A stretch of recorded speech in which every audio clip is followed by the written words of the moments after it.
for election to a general seat or a seat reserved for non-Muslims, and 2, any area in a province from which he seeks membership for election to a seat reserved for women. C, he is, in the case of the Senate, not less than 30 years of age and is enrolled as a voter in any area in a province or, as the case may be, the federal capital from where he seeks membership. D, he is of good character and is not commonly known as one who violates Islamic injunctions. E, he has adequate knowledge of Islamic teachings and practices obligatory duties prescribed by Islam as well as abstains from major sins. F, he is sagacious, righteous, non-profligate, honest, and ameen, there being no declaration to the contrary by a court of law. And G, he has not, after the establishment of Pakistan, worked against the integrity of the country or opposed the ideology of Pakistan. Clause 2. The disqualifications specified in paragraphs D and E shall not apply to a person who is a non-Muslim, but such a person shall have good moral reputation. This is Article 62. 63 padi? G. Clause 1.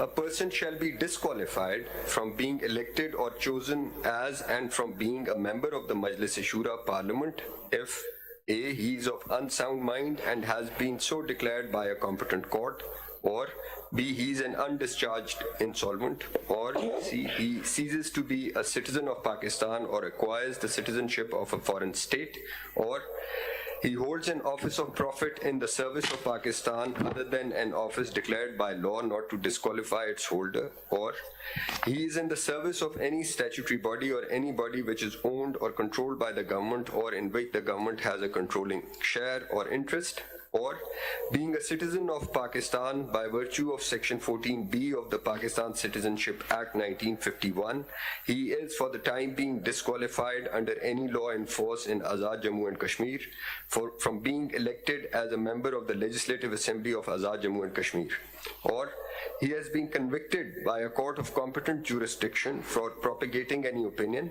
or acting in any manner prejudicial to the ideology of Pakistan or the sovereignty, integrity or security of Pakistan or the integrity or independence of the judiciary of Pakistan, or which defames or brings into ridicule the judiciary or the armed forces of Pakistan, unless a period of 5 years has elapsed since his release, or he has been, on conviction for any offense involving moral turpitude, sentenced to imprisonment for a term of not less than 2 years, unless a period of 5 years has elapsed since his release, or I, he has been dismissed from the service of Pakistan or service of a corporation or office set up or controlled by the federal government, provincial government or a local government on the grounds of misconduct, unless a period of 5 years has elapsed since his dismissal, or he has been removed or compulsorily retired from the service of Pakistan or service of a corporation or office set up or controlled by the federal government, provincial government or a local government on the grounds of misconduct,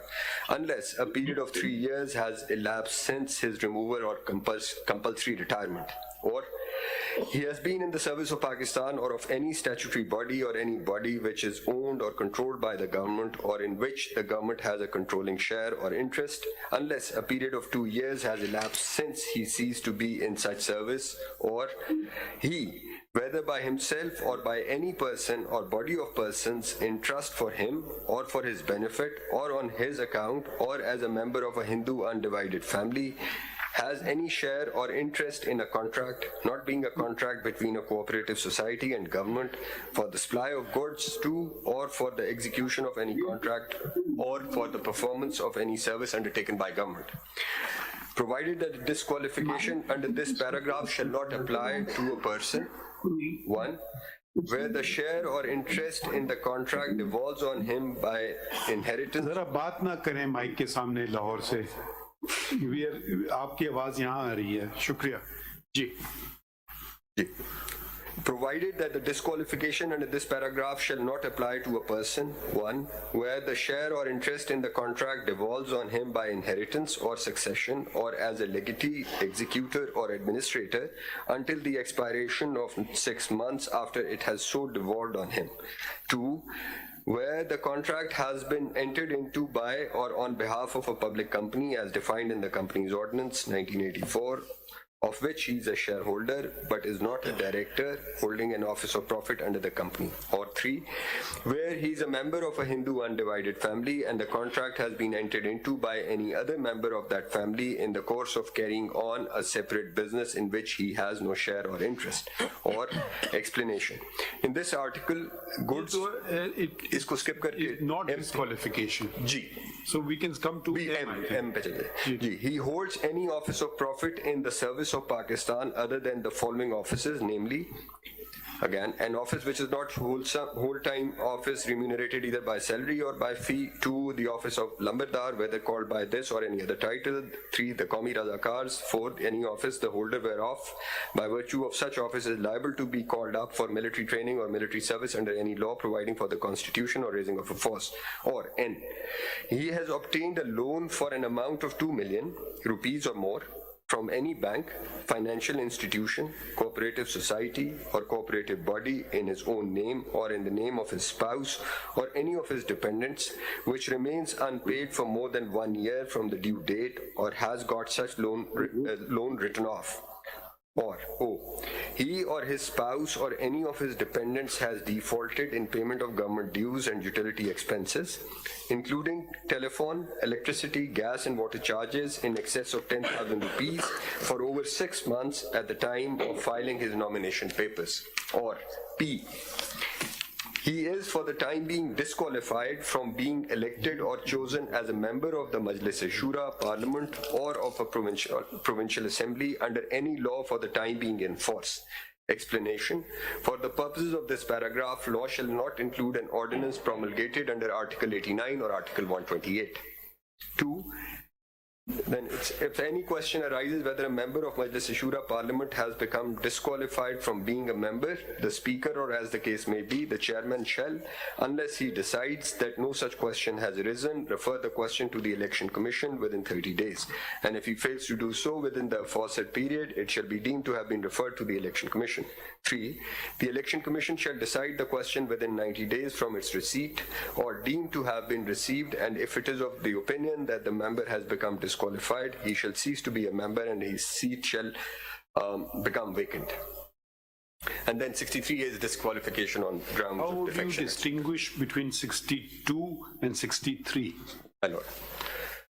My Lord, now, of course, 62 is qualification and 63 is disqualification, but both these conditions are applicable at the time of entry, at the entry point, which is to say that when a candidate files his nomination papers for Parliament or Provincial Assembly, must be eligible under both 62 and not ineligible under 63. And subsequently, if once a member gets elected, then again, he must... No, it doesn't say elected. It says a person shall be disqualified from being elected. From being elected. So Yes, it's sir. pre-election.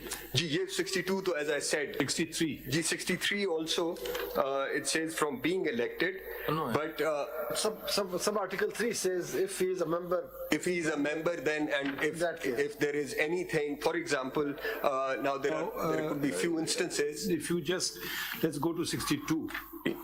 Certain things are factual.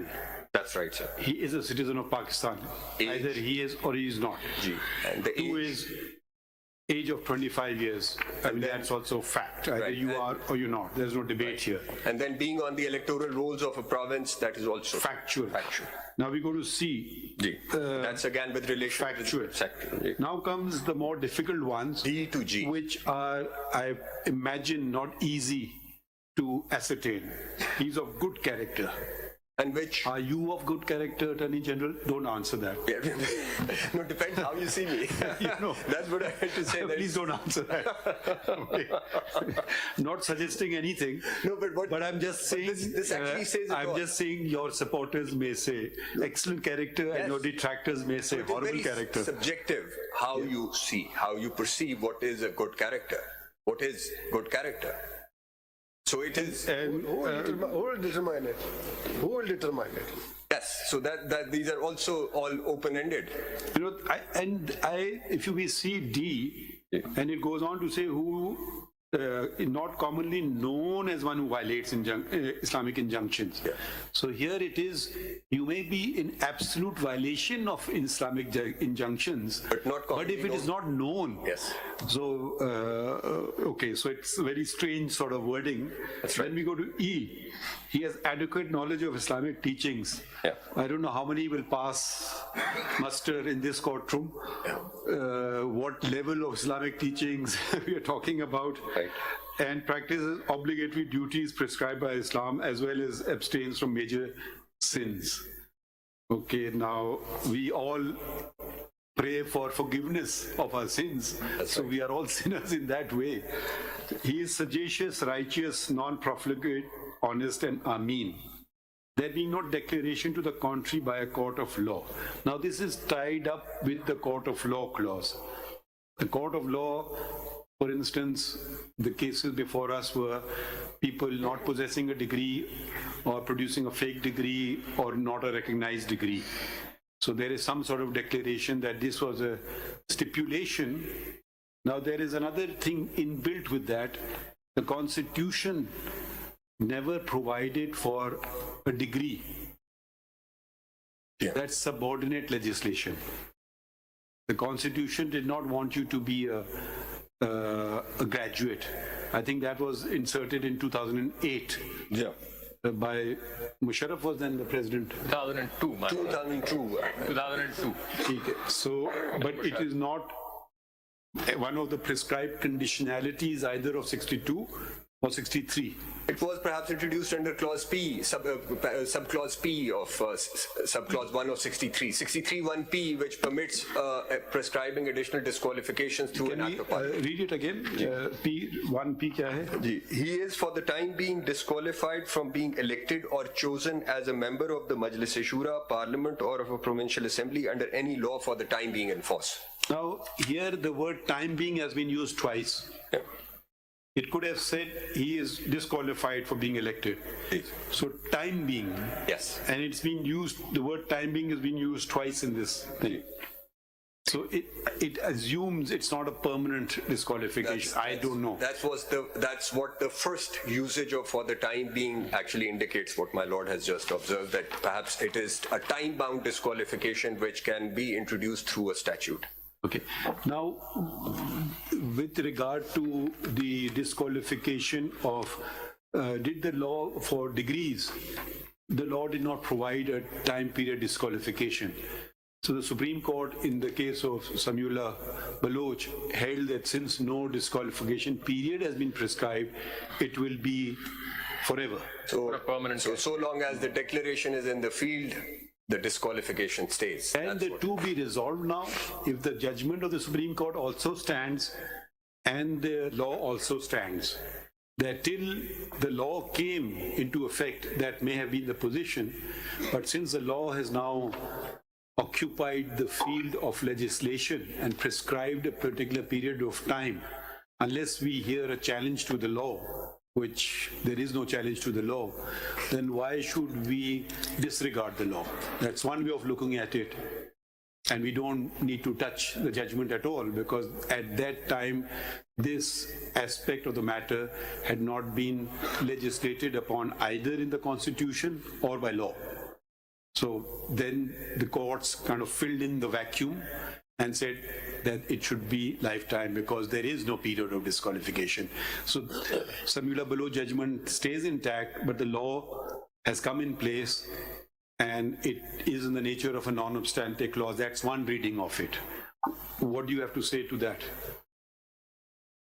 So the question would be, can the sub-constitutional legislation control the Constitution? So that is one, and then the second would be, can there be legislative overruling of a judgment without first removing the basis on which the judgment came out? So, Can we go to the judgment now of the Supreme Court? my lord, Relevant provisions, whatever you think are relevant for our reading. paragraphs, my lord. Ji.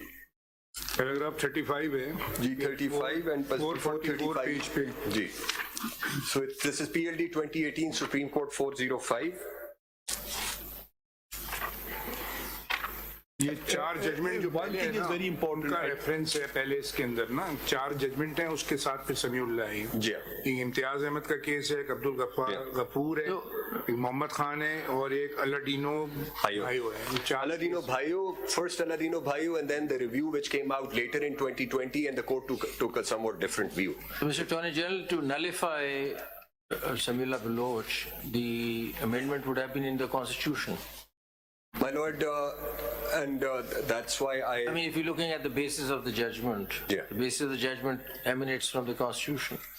So unless the Constitution were to be amended, Samiullah Baloch could not be undone.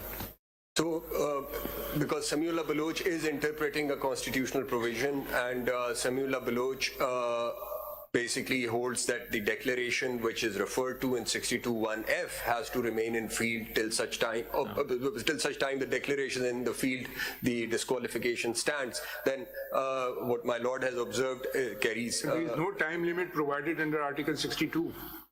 So there are no time limits as far as my lord the Chief Justice had just gone through, took us through clauses A through G. Now, as far as D, E, F are concerned, they are all without any timeline. Now, the question before your lordships, and it was also argued in Samiullah Baloch. In fact, all the counsels before Samiullah Baloch. If we consider that through Samiullah Baloch the Constitution has been amended, then the constitutional amendment is required, as per my understanding. My lord, It is interpretation. my lord, with respect, Samiullah Baloch also read something into the Constitution which was not provided. And Like, what did they read into the my lord, while comparing now, while examining 62(1)(f), the court held that so long as the declaration is in the field, this disqualification stands. While at the same time, when they were examining 63(1)(h), which is under 63 and relates to moral turpitude, which includes dishonesty, and there is a 5-year time limit, the court took a different view while examining both, and it said that, because there is a personal cost price that a person has prepared by going to prison, so therefore 5 years is good enough. But what the court did not, or with respect, overlook was that in both cases, the declarations are there. Now in 63(1)(h), there is a conviction which stands. It's only that it's really a question of interpretation, because what's very interesting, speaking for myself, if you look at 63 G, H and I, Yes. I mean, most of the heinous crimes, especially against the integrity and sovereignty of the country, and that person can be allowed to contest election. Where there are punishments, he goes through punishments and comes out and contests election. What is a bit odd is that a civil declaration, which is just for some misdemeanor, like misconduct, which doesn't even carry a criminal punishment. absolutely. That carries an absolute bar for the rest of the life. That seems to be a bit odd, because if you commit murder, you commit treason, you commit whatever, you can come back and test election. But if you just forget to write something in the form, you would be out forever. So how does one reconcile? So it's a matter of interpretation. Yes, so that is what my respectful submission would be, because in both, in G, H, and also in I, there is an adverse finding against the person, a declaration by a court of law against that person. In those proceedings, those declarations, of course, subsist. He serves the time or whatever punishment provided by law, and then he can come back in after 5 years. Now here, while looking at 62(1)(f), where there is this, the standard of proof is lower compared to those criminal proceedings under 63(1)(h), which is beyond any shadow of doubt, and that declaration has still come out beyond any shadow of doubt. And here is preponderance of evidence, or somewhere between the two, and here the person is out forever. But before we go into that, could you just explain to us how can any court, a civil court, grant declaration which is in the negative? I mean, how can a court grant a declaration that you're not sagacious? That cannot happen. So how does that work? I mean, I've been always perplexed about this. We can't get a negative declaration from any court. Can a court say that you're not sagacious? Why would that happen? Because no civil proceedings could lead to a negative declaration. It's always positive. So I don't understand how a court will ever give such a declaration. So then most of the courts which have given this declaration are the constitutional courts. So you have That's another degree question case. now. And in those cases, is the declaration absolutely clear? I mean, does it say that you're not sagacious, or then we infer from the judgment that because you presented a fake degree, as a consequence, we understand that you are not a mean? I mean, let me just go yes. to the language of 62(1)(f) to understand what do we mean by declaration. Declaration, and also what is a court of law, because, and I say this, and my lord has just observed, in Ishaq Akwani's case in 2015, a 7-member bench actually framed these 4 questions. They left them unanswered for some other case in future, and those questions were that what would be that court which is to give this sort of declaration? What would be the happened procedure? then in that case? They left it open, sir. These questions were not answered by a 7-member bench. So which court would it be? What procedure would it follow? What would be the standard of proof? And who will have the locus standi? Now, these are the questions which are very, very relevant for the purposes of for this declaration by a court of law. And then also whether the courts exercising, let's say, constitutional jurisdiction, who cannot record evidence, where witnesses cannot be cross-examined, a person against whom an allegation has been brought cannot really defend himself as he is able to in a trial, would the declaration So- coming so from my question, constitutional if court I- suffice for 62(1)? Mr. Attorney General, the question which has been there for a while now is, first of all, can there be a civil court granting a negative declaration, number one? And number two, the question is that in constitutional proceedings, where there is no evidence being taken, the court has arrived at a decision that a fake degree has been, for example, I don't know what the other cases are, fake degree has been presented by this person, does not necessarily mean that the court is moving further and saying that you are now non-sagacious or whatever. It's simply saying in this particular matter, a false degree was presented. But I don't know of any judgment where they've actually gone ahead and said, then as a consequence, you're a fraud. So I don't know, so is there a declaration actually coming out of the Constitutional Court also? And can they, without taking any evidence, give such a declaration about a person? My respectful submission is, my lord, that a constitutional court, now mindful that this 7-member bench left these questions open, but then there are 2 judgments, one in PLD 2015 Supreme Court 265, which is Panama 1, Justice Ijaz Afzal Khan, speaking for majority, said that a court of law for the purposes of 62(1)(f) would be a court which can actually record evidence, which is a plenary court of original, revisional, appellate jurisdiction in civil and criminal proceedings. But Without recording evidence, declaration can be given? Cannot be given.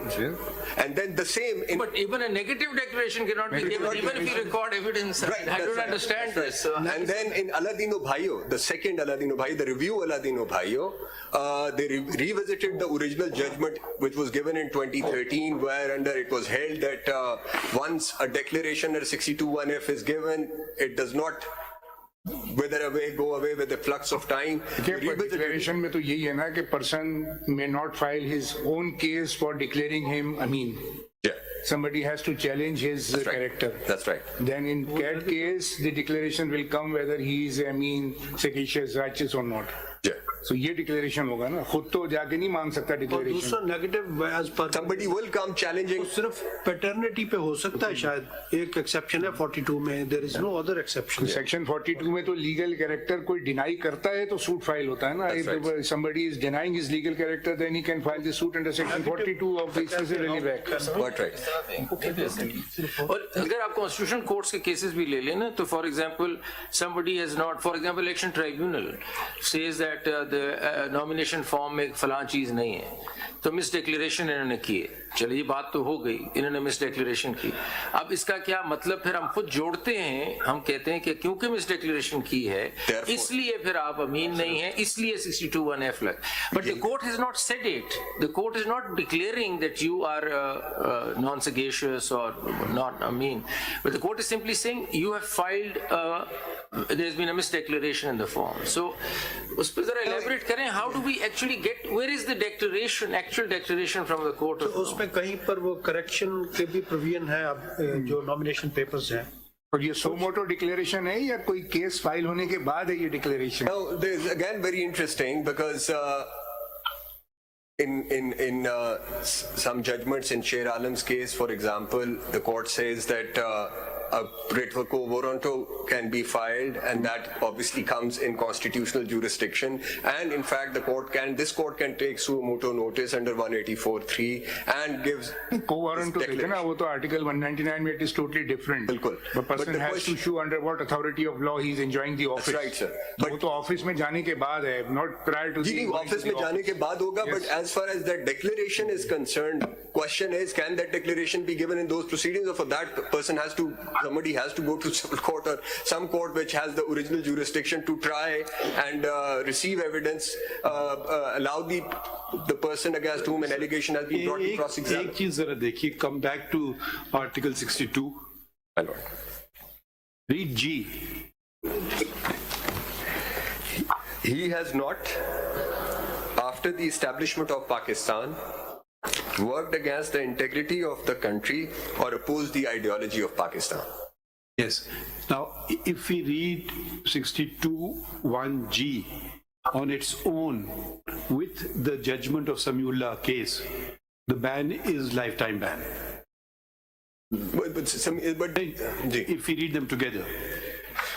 जी हाँ, मतलब उसका भी Now read मतलब यही होगा. 63(1)G. Ji. It's the same language, ideology of Pakistan. Ji, for And propagating. here it prescribes a ban for 5 years. Ji, or the sovereignty, integrity, or security of Pakistan. So it's the same 62(1)G and 63(1)G That's are right. more or less similarly worded. That's right. It is working against integrity or opposed to the ideology of Pakistan. That's right, sir. Now, if we apply Sabiullah Baloch to 62(1)G, it is lifetime ban. And if we apply 63(1)G, it is 5-year ban. Unless you say 62(1)G, Sabiullah Baloch is not attracted to 62(1)G. That could be one argument. So, It's interesting what my lord has observed, because if a person is dishonest और उसके खिलाफ मुकदमा दर्ज हो जाए और उसको सजा हो जाए, तो फिर 2 साल काटने के बाद 5 साल बाद वापस आ जाएगा. मुकदमा ना हो और पता नहीं क्या हो और एक declaration आ जाए, तो then he's gone. if he has been convicted and goes to jail, so his Can come sins back. are expiated, right? And he's okay. Yeah. Now, if he is, for instance, acquitted or is not even prosecuted, then he is lifetime banned. So I find it difficult that a court of law which has convicted a person, meaning your guilt was established 100%, you are banned for only 5 years, and if your guilt has not been established, because every criminal case has 2 components, conviction and sentence. That's right. You can be convicted and you can be sent on parole, or you can be convicted till the rising of the court, or whatever it is, or maybe not. Say for good conduct, we don't convict you this time, we don't sentence you this time, we just convict you. That's right. So that will be a lifetime ban, and the person will say, can you please send me to jail so I can contest elections again after 5 years? Yeah, I sentence would me to rather the go to- rising of the court, so I can just go back after 5 years. So see, certain things are very clear. You are a citizen of Pakistan. I mean, I find okay that it's pretty clear. There may be some gray areas where you may be holding 2-3 nationalities or whatever the case is, or you may have given up or whatever. But generally, age is a determinative factor. It's clear. And then we come to D, E, F, and G, which are vague. And they're overlapping as well, because it says is of good character. Now, can any human being possibly say this on oath if he's truthful? If he's truthful. So it appears that as far as D, E, and G is concerned, there's no third-party declaration. You know, who's actually saying that he doesn't have adequate knowledge of Islam? Who's saying that he's said anything against the integrity of the country? So there's no third party, right? So how does the disqualification work? On that election, and then it forgets about it, and then the next election he can contest? I mean, we found out that he doesn't have adequate knowledge of Islam. 20 years ago, and he missed the elections that time. Then he's now become a saint, perhaps. Alim. An alim. And then what happens? Does the Hafiz, declaration- alim, So एक तो वो समझ नहीं आ रही, लेकिन फर्क सिर्फ ये है कि F में तो ये है कि एक declaration खड़ी हुई है थर्ड पार्टी की, तो जब तक वो खड़ी हुई है वो चलता रहेगा. हुआ That's ये what sir- Samuel Baloch saying. हुआ ये- Samuel Baloch actually turns on the declaration. वो हुआ ये कि एक्चुअली 18th अमेंडमेंट में ये जो declaration by court of law लाने का पर्पस तो ये था कि वो रिटर्निंग ऑफिसर जो है ना वो डिटरमिन ना करते रहे या इस किस्म का एलिगेशन कोई और रैंडमली ना आकर लगा दे, और ताकि ये जो डी ई और जी के अंदर जो हो सकता है वो एफ में ना हो. Because perhaps some लेकिन ये easy. आपके But मुताबिक वो उल्टा हो गया. how does D, E and G play out actually? I want to ask this question. आज से 10 साल पहले किसी ने इंटेग्रिटी ऑफ पाकिस्तान के बारे में कोई बात स्पीच कर दी, बस खत्म हो गई बात. अब वो इलेक्शन नहीं लड़ सकता. ये देखिए कुछ लोग होते हैं तो उन्होंने for 5 instance, years कर दिए ना, वो जी में जाके कहते आगे हैं जाके। Yes I have seen the light. वो तो conviction अब इस्लाम में भी तौबा की गुंजाइश आखिर मिनट तक है. Absolutely, sir.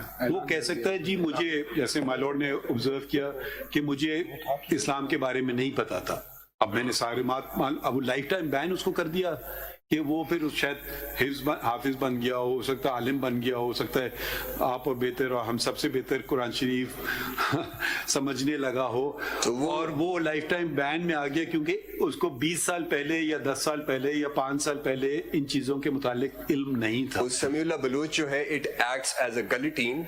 वो कहते हैं कि जब आखिरी अपील में जब आप आएंगे तो बस उसके डिसीजन से पहले तो अगर आप रिपेंटेंस कर लें तो हो सकता है, वरना once that happens then there is no repentance का मौका repentance. कहाँ छोड़ा?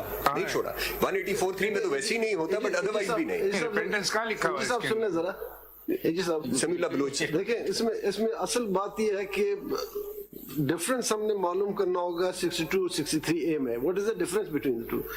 As far as I am concerned, 62 is not giving power to decide against a person. देखिए इसमें तो सिंपल ये it is dependent upon 63.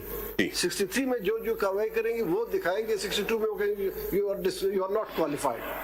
Where as disqualification is in 63. अगर कोई शख्स सपोज कोई काम करता है, कोई गलत काम करता है, तो अगर आप जी और एच को पढ़ लें, जी और एच वो डिटरमाइन करते हैं कि कोर्ट ऑफ लॉ से जब उसको कोई डिक्लेरेशन हो, ये उस डिक्लेरेशन की बात हो रही है, आई थिंक सो जी. अगर इस पे बात करें कि ये 62(1)(f कहाँ पे पावर देते हैं कि आप इतने टाइम के लिए डिस्क्वालीफाई हो, इतने टाइम के लिए. वो तो सिर्फ ये बताते हैं कोई शख्स पेपर सबमिट हो रहे हैं उससे पहले बता दिए कि ये फ्ला कोर्ट से इसको सजा हुई, लिहाजा पेपर खारिज. That's all, matter ends. The authority dealing with this matter have no power to decide the disqualification period of that person. वो disqualification के period तो 63 ने बता दिया. ये सजा जुर्म करोगे तो इतनी सजा होगी, और उस जुर्म की सजा पूरी होने के 2 साल बाद जब आप निकलेंगे तो फिर आप क्वालिफाई होंगे. तो ये आप जो पहला सवाल जो आपसे किया कि डिफरेंस, आप डिफरेंस जब बताएंगे तो खुद ब खुद पता चलेगा what is 62 and what is 63. So if 62(1)(f is juxtaposed with 63(1)(h, H and H both. H moral turpitude. H moral turpitude है because वो उसके साथ dishonesty etc. वो उसके साथ है moral turpitude being very broad, और वो examine हुआ Samuel believe, उसको अगर आप सामने रखें तो the consequence then, if they are to be reconciled, then the consequence is only one, which is that the timeline which is provided for the declaration in 63(1)(h must necessarily apply to the time to the फर्क ये हो गया ना declaration in कि 62(1)(f. As में अगर conviction हो गई because it attracted an offense and so it led to conviction, then he can come back. But if it was lesser than even a case where it could constitute an offense and so he could not be taken in a criminal case, a simple declaration was given on the civil side, that goes on unlimited. अब यही समझ नहीं आती because otherwise then you, I mean, we also have to stay away from the concept of reading into the constitution. But now that you have started reading in So that's- 63A, so I was just Well, that is also a question. So you must stop from reading furthermore. Reading in Yeah, to just another aspect, if you can attend to. Can you read D my lord. again? He is of good character and is not commonly known as one who violates Islamic injunctions. Now please read F. He is sagacious, righteous, non-profligate, honest and ameen, there being no declaration to the contrary by a court of law. ज्यादा फर्क Now, तो नहीं. yeah, what does this mean? There being no declaration to the contrary by a court of law. In clause D, and in clause E, and in clause G, Yeah, no these sense. words are not mentioned. That's right. So either you say clause D, E, and G are redundant, they're meaningless clauses, because the words, there being no declaration, either the same wording should have been followed. And I can't, at least I cannot understand the difference between good character and sagacious. I mean, good character is something different from sagacious. Is good character different from being righteous? Righteous, non-profligate. What does that even mean? What does non-profligate mean? What does it mean? Who doesn't spend wastefully? Israf. Yeah. So good character. Yeah. So if you are doing wuzu and wasting water, you become a profligate. Because there's a hadith of the Prophet, That's right. do not waste water, and even if you're standing next to a flowing river. So then he's a profligate. So, and then we go honest. Good character, every good character person is an honest person, I would imagine. And Ameen. I mean, you know, these are words which a Muslim would never even dare utter in deference to the Holy Prophet, that only he is and none of us are. I mean, that is humility and abject humility. You will never say that. Otherwise, why would you seek forgiveness for whenever someone dies, please forgive his sins? Do we ever say he's entitled to Jannat and Allah Ta'ala grant him Jannat? He never committed a sin. We don't even pray that for ourselves. No honest person will say any of these things, that he's sagacious, righteous, non-profligate. Even the greatest saints in Islam were scared when they were dying, that they were scared of death because they were apprehensive of what may they be meeting in the hereafter. So I don't know, is this generally a wish list kind of situation as opposed to because otherwise everybody can, if I was filing a lamination paper and if someone says he's not of good character, I would not even challenge it. I said, I'm sure I've done something wrong in my life. Maybe I've done it wrong yesterday, so I don't know. So if you're honest and you say, right, this person is right, I am not sagacious, righteous, non-profligate, honest. I do not switch off the lights when I go out of a room. I waste electricity. I waste human resources which the Almighty provides.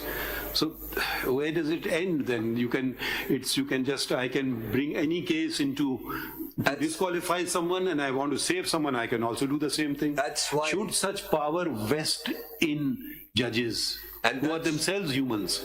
That's why They critical. want a greater test for parliamentarians than they have for themselves.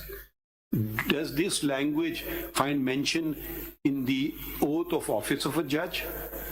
That I'm not profligate? Does it mention in the recommendations of a judge? All it says you have to be 45 years of age, practicing law for 10 years. It could be So profligate. we have a lower standard than parliamentarians. Why is this language then not reflected there as well?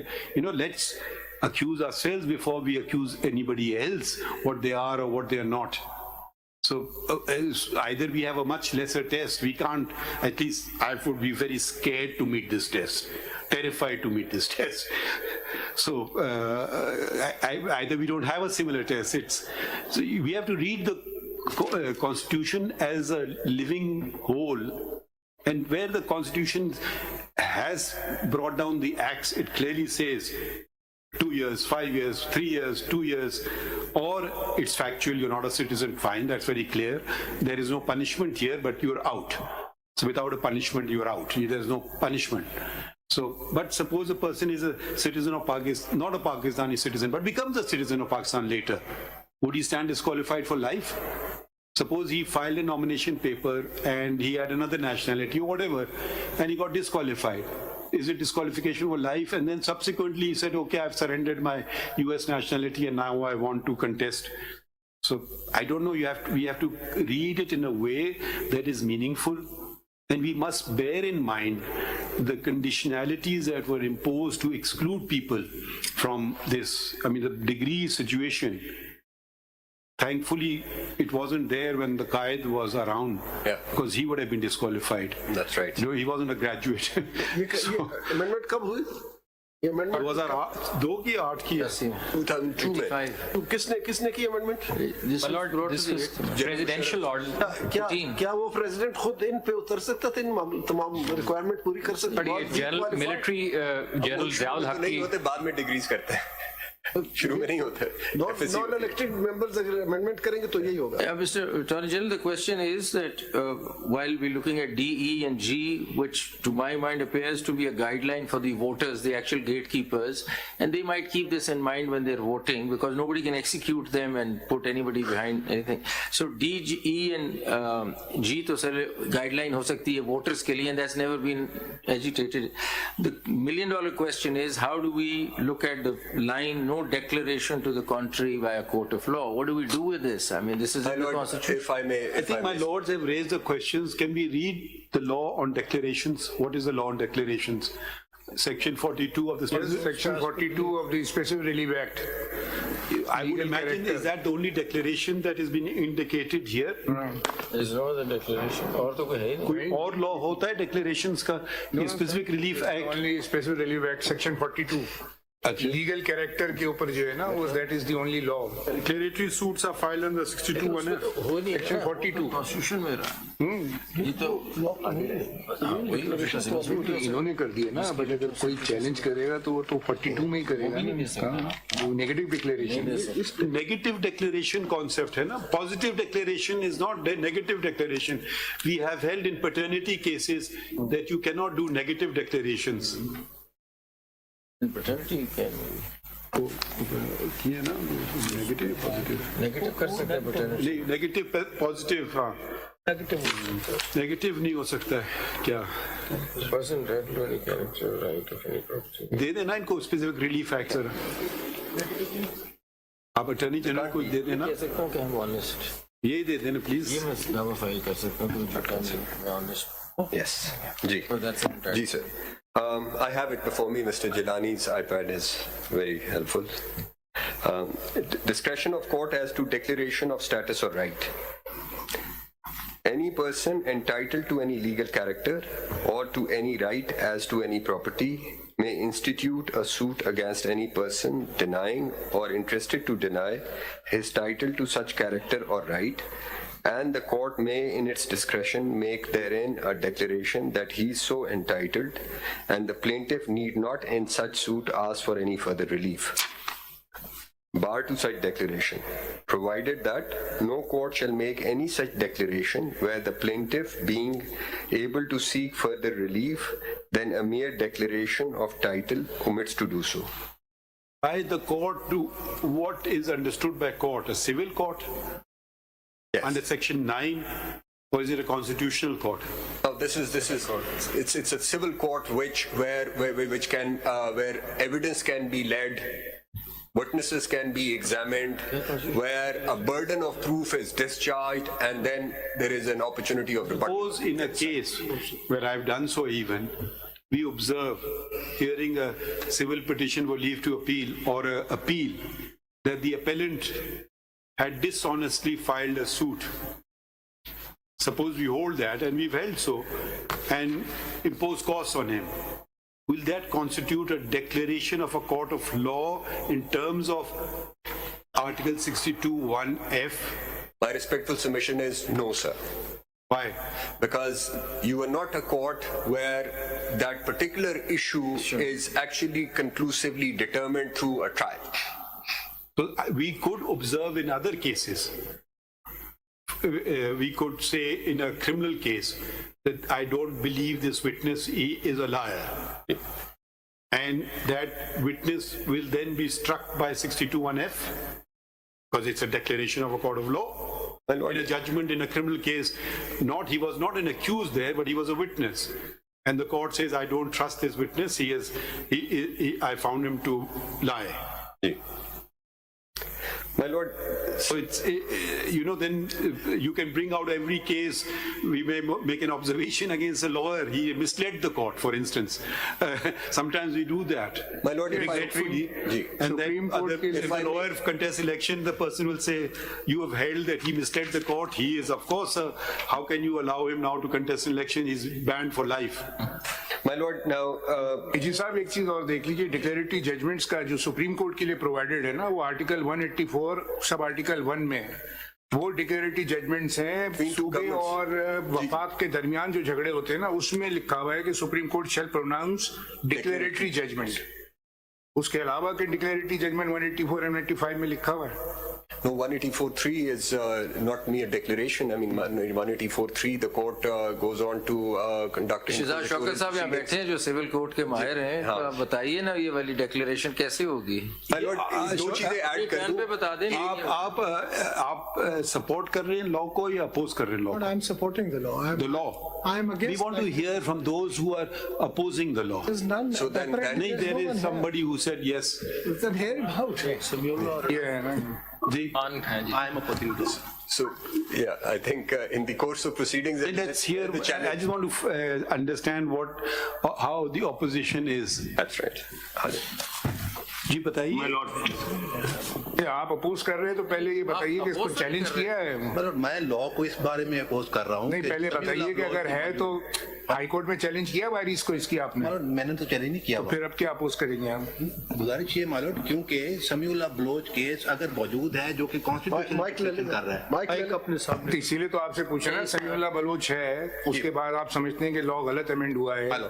232 गलत आ गया hello. है, तो whether you have challenge the virus in the high court और not? That can be challenged before this proceeding, my lord, because that question is just posed alive before the honorable, and the same notice has been issued on that question.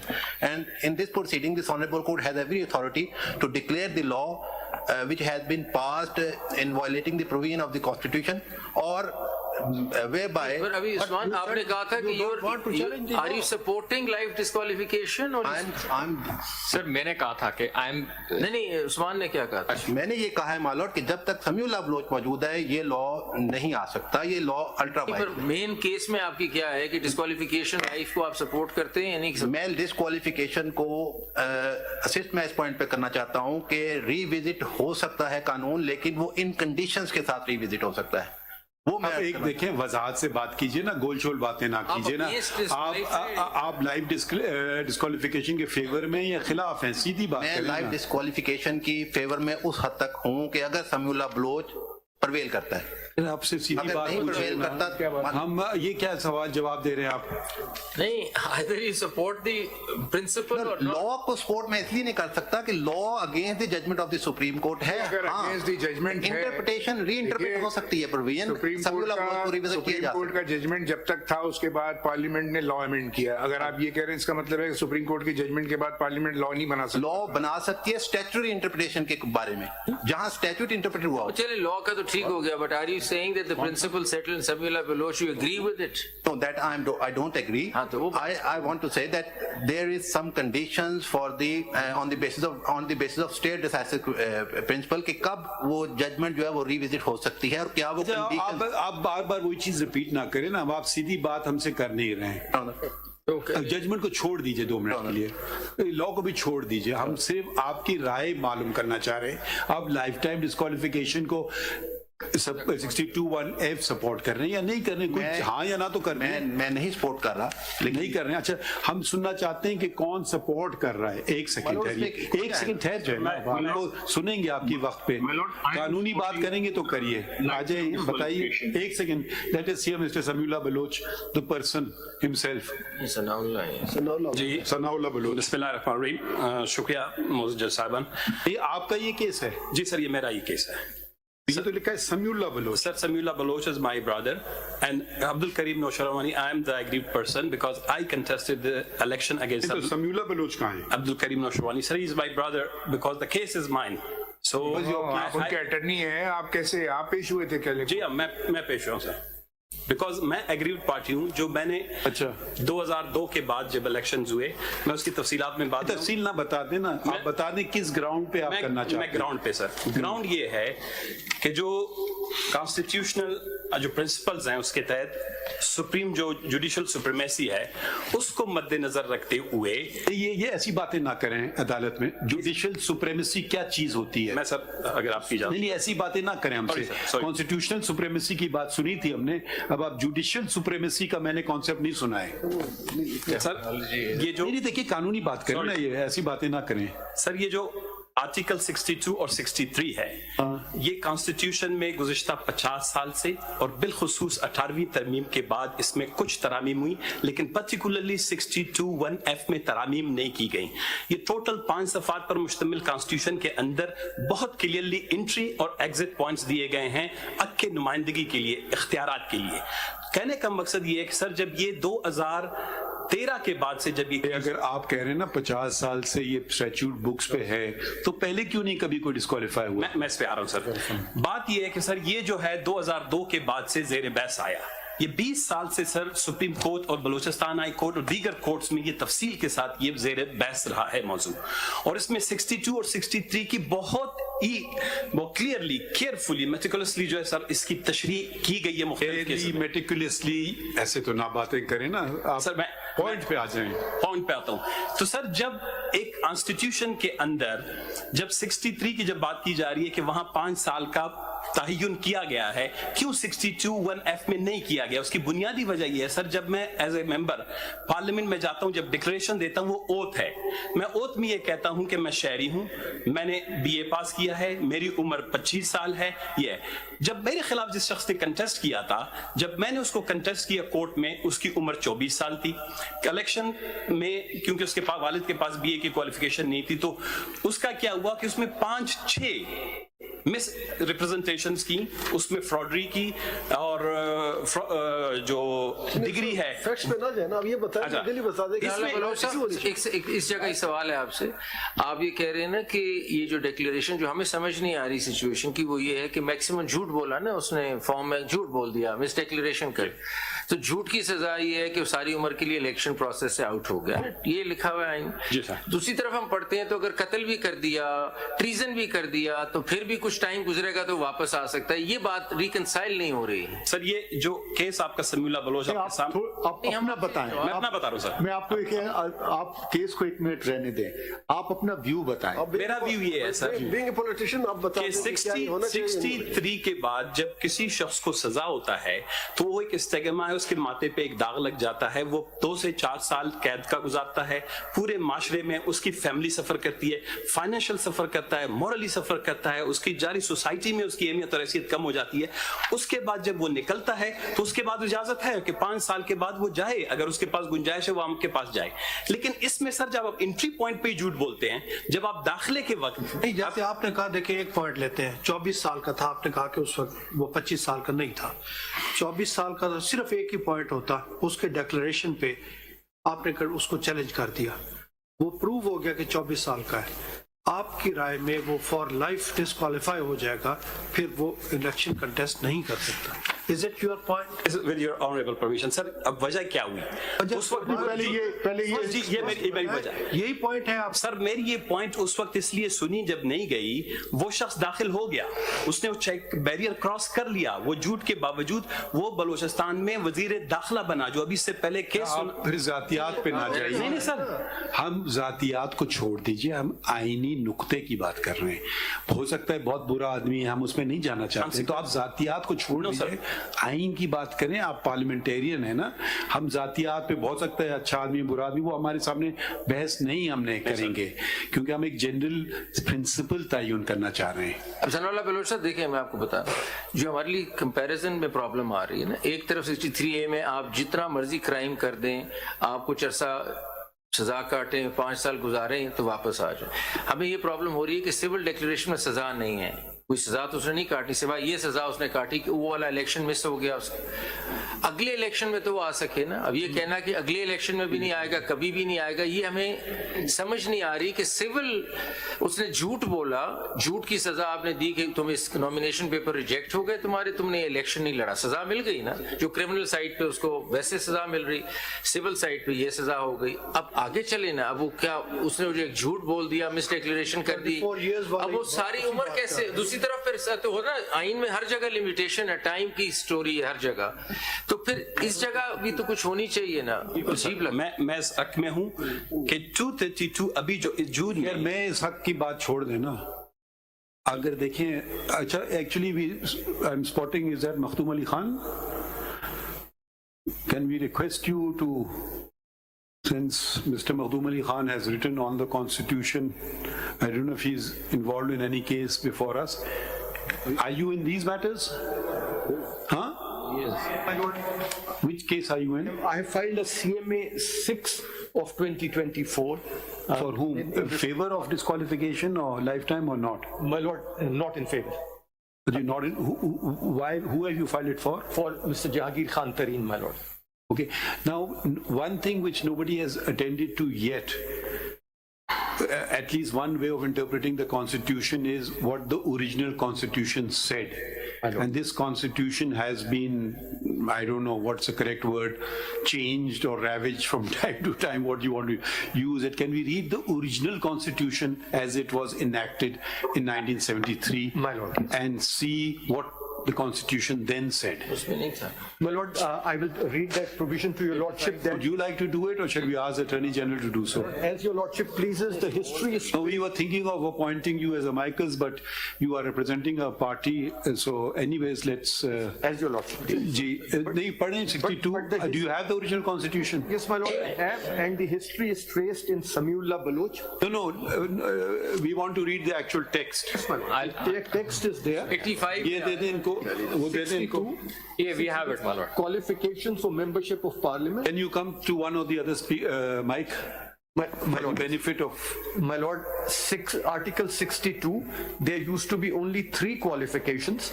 One, he's a citizen of Pakistan. Read the whole article. My lord, a person shall not be qualified to be elected or chosen as a member of parliament unless he's a citizen of Pakistan. B, he's in the case of the National Assembly not less than 25 years of age and is enrolled as a voter in any electoral roll for the election to that assembly. C, he's in the case of the Senate not less than 30 years of age and is enrolled as a voter in any area in a province, or as the case may be, the federal capital or the federally administered tribal areas from where he seeks membership. And D, he possesses such other qualifications as may be prescribed by Act of Parliament. So these troublesome provisions were not there. No, my lord. When did they come into? My lord, by Presidential Order number 14 of 1985, which is also called the Revival of the Constitution Order. This is General Zia. General Zia, when the martial law was coming to an end and partyless elections were soon to Is be it held. ironic that a person who violates the constitution of the country puts in these conditions? I find that a bit troublesome, isn't it? Yes, he after D. Was he of good character? If he violates the oath that he took to uphold and protect the constitution, and he destroys the constitution, it's very ironic for me that he inserts a good character, knowledge of Islamic teachings. I wonder which knowledge of Islamic teaching mandates judges to be sent home because they don't swear an oath of fealty to the martial law administrator. What is your view on that? My lord, these are, with great respect, all these provisions which have been added by the RCO or the Presidential Order 14. Was he non-profligate? My lord, these are matters which I would say. Yeah, we want your answer on this. My lord, these are matters for divine judgment. These are matters for divine judgment. You mean to say matter of treason is for divine judgment? My lord, no. And treason is not an issue, but if we come to treason, then in martial law is admitted? Yes. If it comes to an act of treason, then in that particular case... Do you think he committed treason or not? My lord, in your lordship is talking of 1977. You're talking about, yes. Your lordship will then have to examine it. You know, we are asking your opinion. My lord, I would be bound by the judgment of this honorable court. We are asking your opinion. My opinion is different, but the judgment of this honorable... Share your opinion with us. The judgment of this honorable court in Begum Nusrat Bhutto's case takes a अब different आप view. चले आप नहीं बताना चाहते रहने दें फिर My lord, my अरे view, चले बाकी पढ़ लेते हैं 63 63. तो ये D तक था there was no present D present E present F and present G Yes, my lord. The D, and 63 was also pretty succinct. yes, it was, my lord. 63 was also very limited. Interpret कर रहे हैं कैसे कैसे उसमें हम पढ़ लेते हैं यही समझ ये सारे नहीं ला सकते ना जी My lord, 63, a person shall be disqualified from being elected or chosen as and from being a member of parliament if A, he is of unsound mind and has been so declared by a competent court, or B, he is an undischarged insolvent, or C, he ceases to be a citizen of Pakistan or requires the citizenship of a foreign state, or D, he holds any office of profit in the service of Pakistan other than an office declared by law not to disqualify its holder, or E, if he is so disqualified by act of parliament. so it was pretty straightforward and simple It was. and RCO kind of molded the constitution. Yes. RCO changed it and changed it in two respects. It brought in these qualifications and added a whole host of disqualifications as well. By a person who was of sagacious, righteous, non-profligate, honest and good character. Yes. Yes? But the point is 18th Amendment stamped on it. You see, My that's lord, the- 8th Amendment stamped on it. No, देखिए And then 18th Amendment stamped. Mr. Makhdoom Ali My Khan, lord. at least now I will speak for myself, I don't know. Wherever there are, this is one way of interpreting the Constitution, and I've held it in a judgment or two, that wherever there is problem areas or difference of opinion or two interpretations possible, at least I've chosen the one interpretation which found mentioned in the original pristine constitution chosen by the directly elected representatives of the people and not martial law administrators. Why are you so scared of martial law administrators to utter these words, Mr. Makhdoom Ali My Khan? lord, may I submit that this is also the jurisprudence of this court. In Al-Jihad case, Mr. Justice Ajmal Mia took the view that if there is a conflict or tension between two provisions of the Constitution, one which was enacted at a time when the Constitution was in abeyance and other at the time when the Constitution was in full force, it is the latter which will then prevail, and that view has been reiterated in Samiullah Baloch, though the principles drawn from it thereafter are different. So what your lordship is observing, Where is it mentioned in Samiullah Baloch? my lord, in the Samiullah Baloch case itself, No, I just want to read that part. yes, my lord, your lordship will see the constitutional principle is identified in the Samiullah Baloch case itself at page 435. Page 435. At this point that you are saying. Yes, my lord. This point is there on page 435. This is PLD 2018 Supreme Court 405. Which paragraph are you reading? Paragraph 22. G. If your lordship will see, there are a number of judgments cited, and then it says reference by the President, PLD's 1957 Supreme Court 219 at 235. As such, the Constitution must be interpreted as a whole because it is an organic document that is meant to apply to the changing circumstances of time and space. Consequently, each provision of Constitution or part thereof has purpose, meaning, and integral place that must be understood, acknowledged, and applied harmoniously. It is only when a conflict between two provisions of the Constitution is irreconcilable and one of such provisions was inserted when the Constitution was held in abeyance, then the provision which was made part of the Constitution during the period of its abeyance would yield.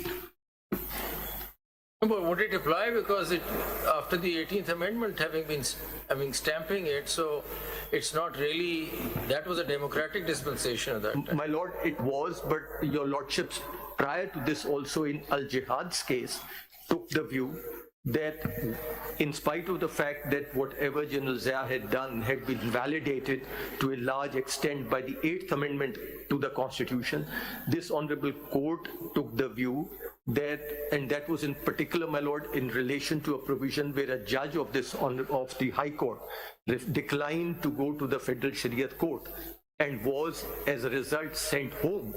Their lordships took the view, particularly Mr. Justice Ajmal Mian, that this provision was inserted at a time when the country was going through a period of constitutional abeyance. No doubt it was validated by the 8th Amendment, but when we examine it and juxtapose it with other provisions relating to judiciary, this having been added at the time cannot be allowed to hold sway, and that is why their lordships held that a judge of the High Court cannot be sent to the Federal Shariat Court against his will, and if he refuses, will not cease to hold the office of a judge of the High Court. So, in spite of that, this has been the jurisprudence of this Honorable Court, that in spite of the validation. Mr. Makhdoom Ali Khan, but would you put validation at par with an original enactment which has been thought about, carefully considered by every member of parliament? A validation was also a bitter pill for the parliamentarians to swallow. If you don't validate, I continue. So it may be that, okay, we are getting something, is better than nothing. Let's at least get on with it. But we are now faced with a problem. So simple validation, when the original constitution said something else, if there are two possible ways to interpret something, and more so when what has been added is very ambiguous. I don't know why these vague words were introduced. You could have simply said A, B, C, D, like every other thing is factual. Either it's a yes or it's a no. Are you of good character? Please don't answer this question. But which person would say this? I mean, it would be a very audacious person who would say, I'm honest, Ameen, and everything. And then probably he will be making other claims which will be totally not permissible. So simple validation is a bitter pill which has been swallowed from time to time to get democracy back on the rails. Would you not agree with that, since we consider you a constitutional expert, to consider validation at par with a constitutional provision, or it has to be read in the context of, because this judgment also says in space and time. The space then was a dictatorship. Either you continue another 10 years of a dictator or get some sort of a diluted form of democracy, get us back on the rails, whichever is better. So probably the parliamentarians, we should not always condemn the parliamentarians. We should see the difficult circumstances that they work under. I mean, we should respect them. And what would you have done? Let's put yourself in the position of parliament, make yourself a parliamentarian then, that you would, okay, validate something which you may not be very happy with, but at least get the business back on track. How would you personally attend to it? My lord, my respectful submission is that though the earlier two judgments which I have just identified by this Honorable Court do not put it in the terms that your lordship has, but that was probably at the back of their mind when they said that an amendment made during the period of constitutional abeyance, if it is in conflict with or cannot be reconciled with the provision originally enacted in the Constitution, then the latter will prevail. So obviously this Honorable Court has not treated the validation at the same level as the original Constitution, recognizing all the difficulties which your lordship have articulated, but not articulating them in this particular manner. Otherwise, my lord, if any amendment made to the Constitution, eventually when made, stands on the same plane as any other constitutional provision, but your lordships have held that we will distinguish between constitutional provisions made during a period of constitutional abeyance. What's your main argument? Is this your mainstay of your argument? My lord, my main argument in this particular case would be that insofar as when your lordship examines Article 62 and 63, because some of these amendments, as your lordship has just now noticed, came in at the same time, there is a relationship between the two. And with great respect to this extent that Samiullah Baloch says that 62 and 63 have to be looked at through different lenses, it is, with great respect, incorrectly decided. Because when your Lordship looks at 62 and 63, and the amendments came about at the same time, 62F, which your Lordship is looking in particular, which says he's sagacious, righteous, non-profligate, honest, and Amin, there being no declaration to the contrary by a court of law, and your Lordship examines it with 63(1)H, he has been on conviction for any offence involving moral turpitude, sentenced to imprisonment for a term of not less than 2 years, unless a period of 5 years has elapsed since his release. They are to be read together. I mean, that is dependent upon 62 is dependent upon 63. 63, and I would go to the extent of saying that when your Lordship looks at G, for instance, he has not, after the establishment of Pakistan, worked against the integrity of the country or opposed the ideology of Pakistan. It has to be related to H, which says he has been on conviction for any offence involving moral. So what does that mean? I mean, where does that leave these provisions 62? My Lord, What's the effect? My submission would be that unless there is a conviction, and that would be the declaration I would be seeing, not at... So what are these clauses? They go? My Lord, if there is no conviction, then in the case of D, E, and G, for example. My Lord, D and E and F probably all will have to be related to H, 63(1)H. F actually talks about a declaration. D, E, and G don't. They could be, one could argue that because there is no third-party declaration, we can go into conviction area. But where do we take the declaration part? My Lord, declaration, now if your Lordship looks at it in terms of section,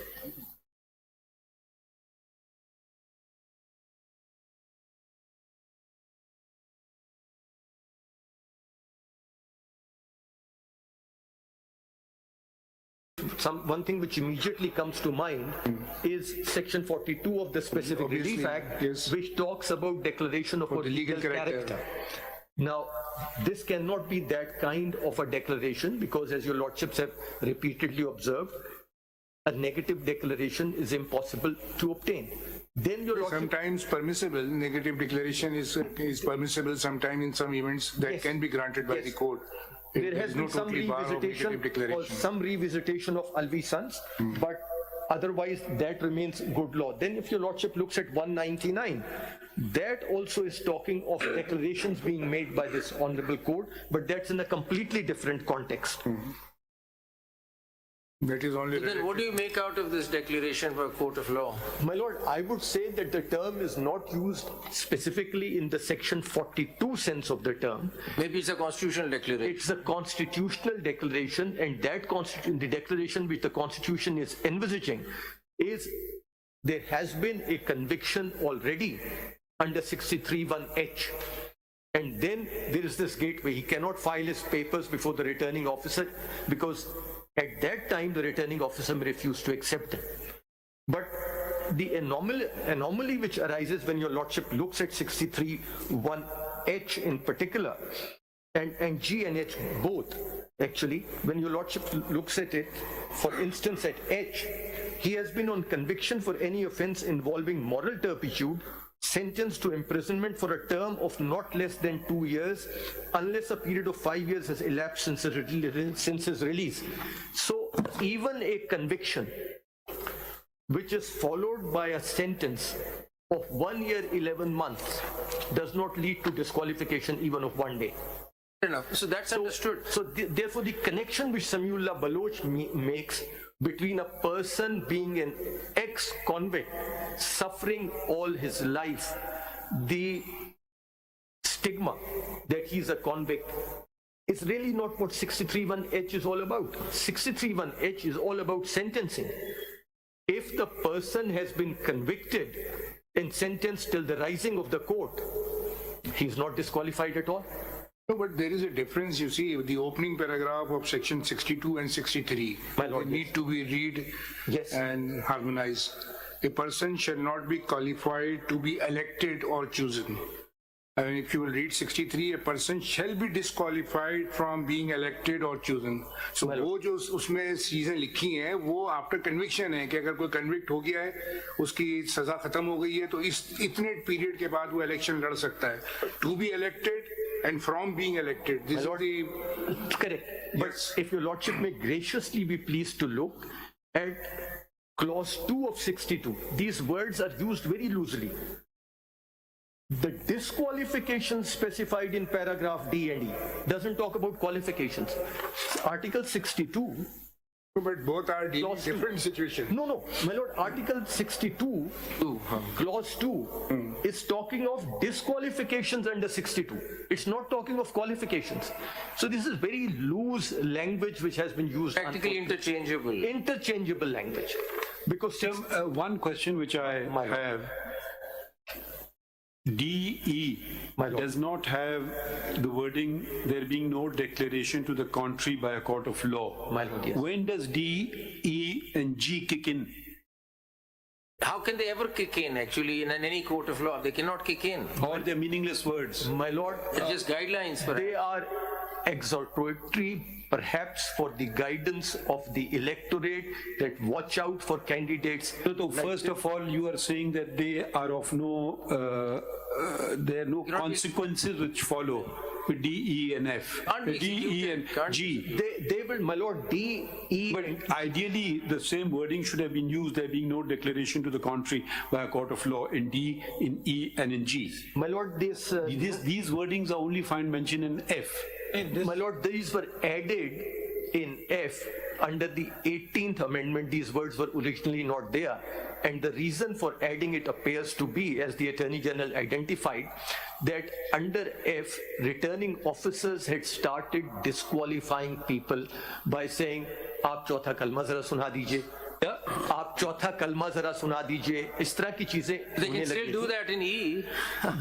they can they very much That's can. the problem. You see, what we don't understand is D, E, G are there, and they're not executable as such. How could we? So I mean, I myself read them as for the gatekeepers, as the voters, and maybe they keep that in mind and not vote because it's a subjective decision. My lord, yes. But cannot be enforced in a court of law. My lord, that is what in the case of Ishaq Khan Khakwani, one of the learned judges, as my lord Mr. Justice Faiz Isa identified in Sheikh Rashid's case, took the view that no disqualification can really take place over here. These are very open-ended words.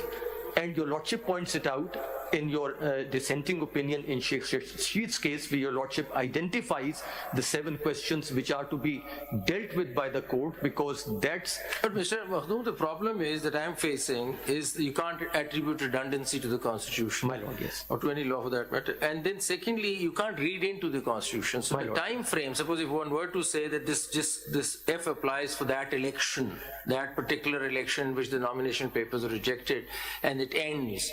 Now that's not written. So how, I mean, that's the worry that I have. How do we read in a time frame into it? Either we read them with 63 and create a larger timeline concept. How does it work? Or go on the validation point. And if I may just add what my learned brother has just said, what I've understood from your submission is what you are saying, Samiullah Baloch does not accord with the Constitution. That's the submission. That's your argument. Can we not say that Samiullah Baloch for its time was good, valid judgment? However, since the lacuna has now been provided by Parliament, and they've given a 5-year time limit, both can be reconciled. That was good then, and now 5 years is. If your 5 years have expired, would you agree with that, or you would not agree with that? No, I would absolutely agree with that, my lord. My submission is that Samiullah Baloch was enacted, was decided at a time when we didn't have this newly amended law. At that time, the law did not, and there was no timeline set. The Samiullah Baloch case was decided in a particular manner. The legislature has now filled that gap. In Samiullah Baloch, it was observed that there is a declaration until such time that the declaration stands. then the person would remain disqualified or will not be qualified. Now the legislation says that the period of such a declaration will not go beyond 5 years. Okay, now I will ask you the supplementary question, and I knew you would come here. Thank you. Now can I put it to you that section 232(2) is unconstitutional? Can I put this to you or not?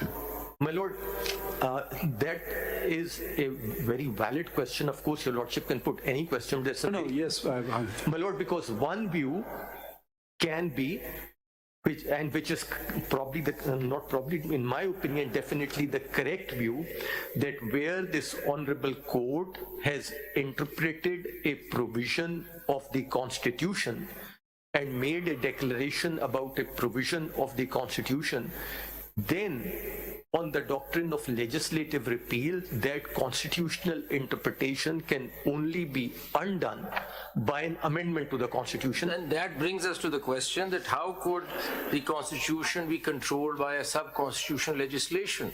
The Constitution is talking about a declaration, gives no time frame. Could we, through an act of Parliament, start adding things to the Constitution? We can't do that. My Lord, I would say that the declaration made by the Parliament is in consonance with Article 63(1)(h) of the Constitution, which provides a time frame for the kind of offences which will fall under F.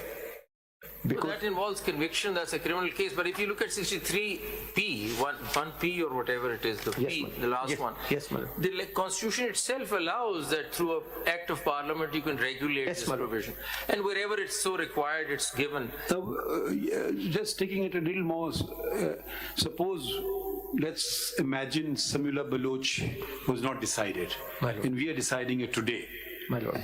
Just for the sake of, to take the argument a bit forward, and let's assume everyone agrees with me, and we say since 62(1)(f) does not provide a time limitation for disqualification, therefore let us be guided by other provisions of the Constitution, including 63(1)(h) and (g), where it provides for treason, 5-year disqualification. So let us let this disqualification be for 5 years. Is it sound reasoning or not? My Lord, it is, because Your Lordship is then virtually interpreting the two provisions together. When Your Lordship interprets... So at the end of the day, it depends on what is in my mind. Are you understanding? Yes, madam. Is the Constitution so malleable that I can do whatever I want to with it? My Lord, if 63(1)(h) was not there, let us assume there was only 62(1)(f), and if the 18th Amendment had not added the words which have been added, which is declaration to the contrary by a court of law, then 62(1)(f) would have been a provision which really provided no timeline. And if a person was declared not to be qualified under 62(1)(f), then the question would be for how long?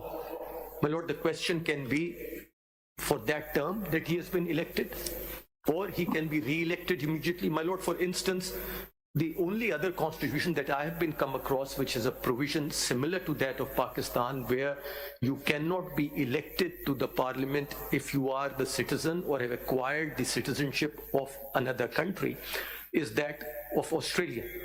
And the Australian High Court has dealt with this issue. No other constitution that I am aware of deals with. American Constitution, you have to be an American... You have to be an American citizen, but it does not say like our, my Lord, 63(1)(c) says, or acquires the citizenship of a foreign state. So a dual citizenship over here disqualifies.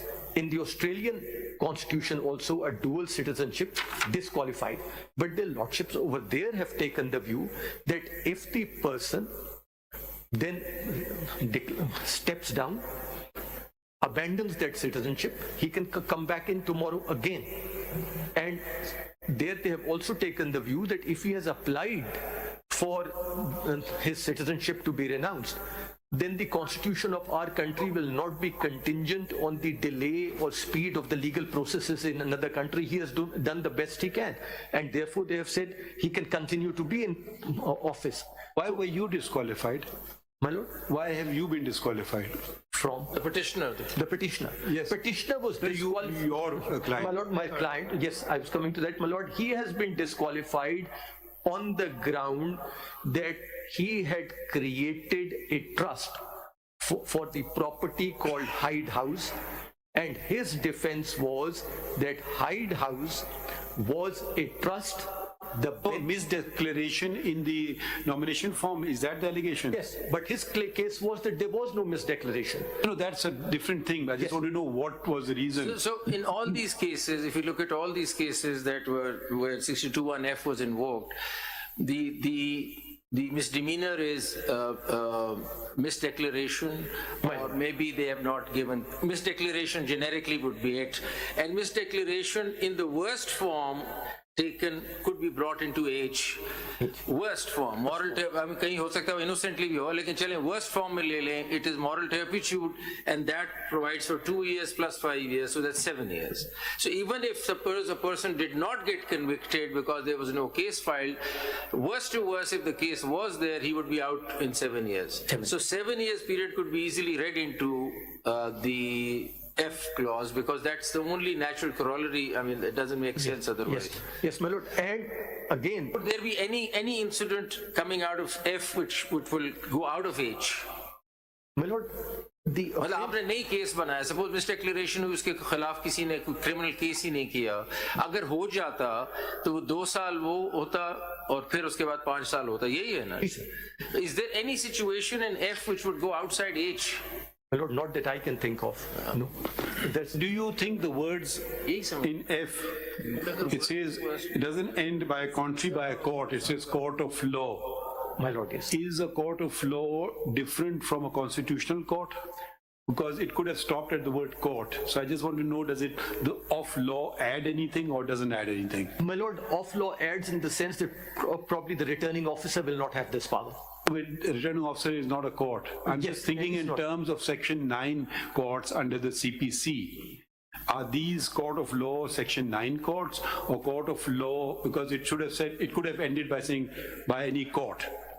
My lord, over here, Are we distinguishing between the constitutional court and a civil court of competent jurisdiction, or we are not? It's meaningless, irrelevant. this honorable court and your lordship yourself have held that over here the word court of law means a court of plenary jurisdiction. In Panama 1, which was not subsequently followed in Panama 3, this honorable What court do you mean by Panama 1 and Panama 1, my lord, was the first case which was decided 3-2, and Mr. Justice Ijaz Afzal Khan, writing for the majority, said that court over here means a court of plenary jurisdiction. Meaning Section 9 court. Section 9 court, a court which will take evidence, which will examine the issues where a trial takes place. Or it could be civil or criminal. He doesn't make that distinction. And I would submit that if your lordship have to, Then how did that view change? without mentioning what they have done in Panama 2 and Panama 3, Is it referred to Panama 1 and Panama 2 and 3, this aspect? no, my lord, your lordship notices that in your lordship's judgment in Sheikh Rashid's case. Actually, that was not a judgment, it raised a number of questions. Yes, it raised a number of questions. Yes. But your lordship will see that even after Samiullah Baloch, different tests have been applied. The author judge of Samiullah Baloch was also the Chief Justice of Pakistan in Faisal Wabda's case, and has taken a different view without any reference to Samiullah Baloch. Where is that view? My lord, that is reported. Repentance was that he not contest the election, so there was a repentance also. My lord, that is Muhammad Faisal Wabda versus Election Commission of Pakistan and others. PLD kya? My lord, this is 2023 SCMR 370. My lord, 370. My lord, I have put these cases together in a bundle for ease of reference of your lordship. And this देखिए ये और भी sir, मैंने कहा और पैसे जाया करवाएं आपके sir, ये आपके जो 62(1)(f पे judgments हैं, नहीं, ये पहले बताएं ये वाला case yes sir, it is the last tab. It is tab 20. So you're a member of this. Yes. My lord is one of the members. Yes, His Lordship is one of the members. Said it as if it was something wrong. Can you read the relevant portion? My lord, yes, paragraph 4, it's a two-page judgment really. Paragraph 4, page 373. The petitioner states before the court that he regrets his claim of renunciation of the US nationality at the time of filing his nomination papers for the election of NA 249 Karachi on 7/6/2018. He further states he had then initiated a process for such renunciation, but the certificate of loss of nationality of the US was issued to him on 25th June 2018.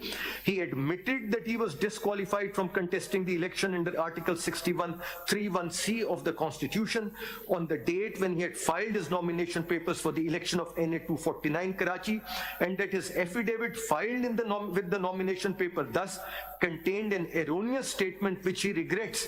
In order to demonstrate his good faith in remorse for his mistake, he undertakes that he will resign from the office of the member of the Senate to which he was elected. In view of the said statement and undertaking of the petitioner, we are of the opinion that we need not proceed further in the matter in the peculiar facts and circumstances of the case. And if your lordship may see the last sentence, which is the last 3 lines, it is clarified that the petitioner shall not be considered disqualified in any subsequent election on the basis of the instant. The repentance is that period, that particular election. Yes. And so, but this is after he enjoyed the full tenure of the Senate. Yes. Yes, and then he resigned. He resigned. But एक चीज देखिए, Samula Bloch में paragraph 6 में the concept of repentance is mentioned. Yes, my lord. But I don't find a finding on it then. No, there is the argument of counsel finds mention on repentance. My lord, yes. But then it is, though the judgment talks about Islamic injunctions, this concept is not discussed unless I've missed it. No, it is not discussed, my lord. That judgment is also on tab 7 of this very bundle. So are you repentant? So, Mr. Makhdoom, we could look at it like this, you see. Are you repentant or you claim you've done no wrong? My lord, at the moment you can only be repentant because your case is over. My case is over, yes. And I presume you are repentant. So one reconciliation. Reluctantly repentant. My lord, his case was that I made no misdeclaration. No, वो तो बात खत्म हो गई. My children had declared it. वो तो हम review करने में बैठ जाएंगे. वो तो फिर हम review करने बैठ जाएंगे judgment. So one reconciliation of 62(1)(f) with H could be that if there is a misdemeanor of misdeclaration and no case, criminal case is made out, then he just misses out on the election and the matter comes to an end. Yes. But if you want to take it further and you file a case against him which is criminal, then H kicks in and you go through a conviction and 5 years. So there's a 7-year period there and there's an election period here. Yes, because why didn't you not book him in any criminal case? Because you could do that. For any misdemeanor, you could have done that. If you don't let him go and you don't take criminal proceedings, then there has to be some mechanism, because if you take criminal proceedings, the mechanism is 7 years. But if you do not take criminal proceedings, then there must be some way out also. Because it's short of that, because nobody bothered to take the person on for that misdemeanor. So, I mean, that's one Mr. Makhdoom Ali Khan, but I think, can we go back to Faisal Wavda's case, please? My lord, yes. You said Samula is not mentioned. Samula is mentioned there. It's mentioned. ये जरा उससे पहला वाला पढ़ने, therefore. बिल्कुल उस paragraph में mentioned है. It's mentioned, but not followed because Islamabad. No, just पढ़ दें जरा सा. Therefore, it was concluded. My lord, उससे अगर जरा ऊपर आप देख लें, the Islamabad High Court found that the petitioner was disqualified pursuant to the case reported as Speaker National Assembly of Pakistan versus Habib Akram for submitting a false affidavit, hence no declaration was required. Therefore, it was concluded that the consequences given in case reported as Samiullah Baloch and others versus Abdul Karim Noshirwani would follow by finding that a formal declaration by a court of law was not required to disqualify the petitioner under Article 62(1)(f) of the Constitution. The impugned judgment has in its para 11, 12 and 13 therefore misconstrued both Habib Akram and the Samiullah Baloch case. So they say it's been misconstrued, and resultantly the impugned judgment is legally not sustainable. How do you reconcile the two? This judgment and Samiullah Baloch? My lord, if Samiullah Baloch was... No, how do you reconcile the same two judgments by the learned same judge?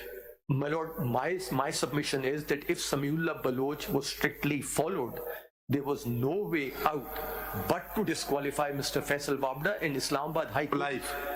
For life, because Islamabad High Court had correctly decided the case. He will be disqualified because of his corrupt practices.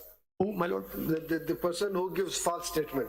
Yes, the my lord. corrupt practice defined in section 167 of the election laws. My lord, yes. But for that declaration, there must be criminal proceedings as provided in section 174. Yes, Penalty for corruption or corrupt practices. उसको सजा होनी चाहिए court से.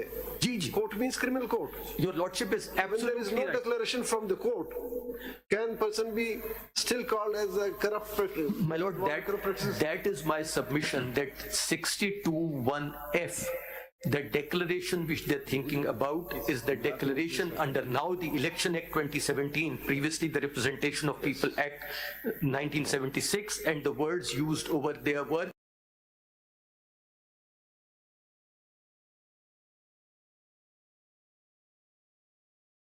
false statement and false declaration. Yes. So And- punishment for punishment, the court, criminal court. Yes. There must be a fair trial. Article 10A. Thereafter, if the court declares that the person has committed an act of corrupt and that practices, is why your lordship will have to read 62(1)(f. once that declaration is made, then under 62, if somebody shows at the time of submission of papers that this person is disqualified, is not qualified to be elected, his papers can be rejected. Whether in 62, period of disqualification can be made or not. My lord, my humble submission is Are you also in this case, Mr. Mohammed? Yes. Are you also in this case? My lord, I'm assisting Mr. Maktoum Ali Khan in the same matter, my lord. Okay, sorry. I was counseling. We wanted to hear the other version as well. Because all of you seem to be on the same side in a way. So we wanted better articulation of the contrary viewpoint. Who would canvass that viewpoint? Anyone in the court who will canvass the contrary viewpoint with some level of seriousness? Except Sana Baloch, everyone. Sir, if you allow me just... No, आप ऐसे जी. Anyone in this courtroom who wants to canvass the contrary viewpoint with the level of seriousness, we would like to hear, because you're an Attorney General and most of them are just saying what you are on the same side My in a lord, way. I would like to submit कौन बोल रहा है? from Lahore. Khurram Raza from Lahore, my lord. Okay, then you please make yourself attend here. We don't want to hear important cases on video link. If you are serious about this case, come to Islamabad. My lord, I will.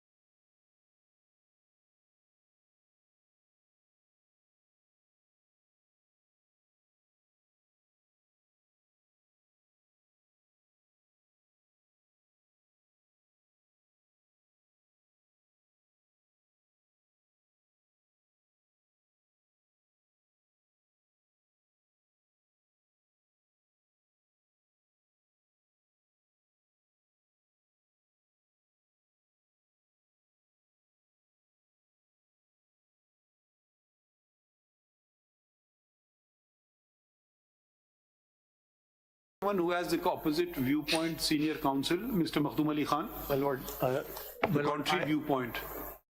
I think all the respondents. Where is Mr. Shoaib Shaheen? He was here in the morning. Would he be canvassing the contrary viewpoint? Shoaib Shaheen साहब चले गए? अच्छा. Mr. Babar Awans supported the lifetime ban in the Samila Baloch case, so he might be a कौन बोल रहा है? आप किस point? Mr. Qayyum, Mr. Babar Awan. No, what about yourself? What about yourself? What about yourself? Which view are you supporting? Lifetime ban? My lord, I am supporting the law. I am against lifetime ban. अच्छा, आपके साथ जो खड़े हैं वो क्या कहते हैं? वो अपोज कर रहे हैं. तो आप आइए जरा इस्लामाबाद, जरा अपनी हमें दीदार कराइए. We don't want to miss any valuable word uttered by you. So please be here. We will now be adjourning this case, and we would like to maybe we appoint some person from the other side, if we can say, आप बल्कि अगर आपको कोई और support कर रहा है उसको भी साथ लेके आए लाहौर से। My lord, there is a number में कौन है केस में? जो सुबह का केस था, ये सैयद असगर हुसैन सब्जवारी, ये केस है काशिफ महमूद का। वो सीनियर वकील है ना, सब्जवारी साहब शेरवानी वाले। आप किस पॉइंट ऑफ व्यू को सपोर्ट कर रहे हैं? क्योंकि ये आपने सुबह का केस, ये इशू है आपके केस में, आप लाइफ टाइम बैन सपोर्ट कर रहे हैं या नहीं? नहीं जी, मैं तो ये कहता हूँ कि there is a bit difference. नहीं, सिंपल बता दें, लाइफ टाइम बैन और 5 year बैन और no ban. Lifetime ban. So माशाल्लाह आप खुद हैं, तो आप आते ना सामने, हम आप बार बार पूछ रहे हैं। नहीं देखिए, हमें मावनत चाहिए ना, कि अच्छी बात है कि आप माशाल्लाह सीनियर वकील हैं। We were looking for some senior counsel to canvass the other point of view as well, so we can understand it properly. खैर, आपने सारी बातें तो सुन ली, आप बैठे हुए थे ना सुबह से? नहीं सुन ली ना सारी बातें। हम आज अजर्न करेंगे, अब तो 3 बज गए, तो ये लोग भी आ जाएं, शायद इनके लिए कल मुश्किल हो आना, परसों पे रख लेते हैं फिर ये केस। ठीक है। और अगर आप कोई एनीवन कैन सपोर्ट, आप किसका नाम तजवीज करें जिसको हम माइकस बना दें, क्योंकि दूसरा कैनवस करे व्यू पॉइंट। माइकस तो खैर न्यूट्रल होते हैं, मगर क्योंकि we have the senior counsel here already, the president is here, mister Makhdoom Ali Khan is here, and sort of number of other attorney general is here, आप भी इधर हो।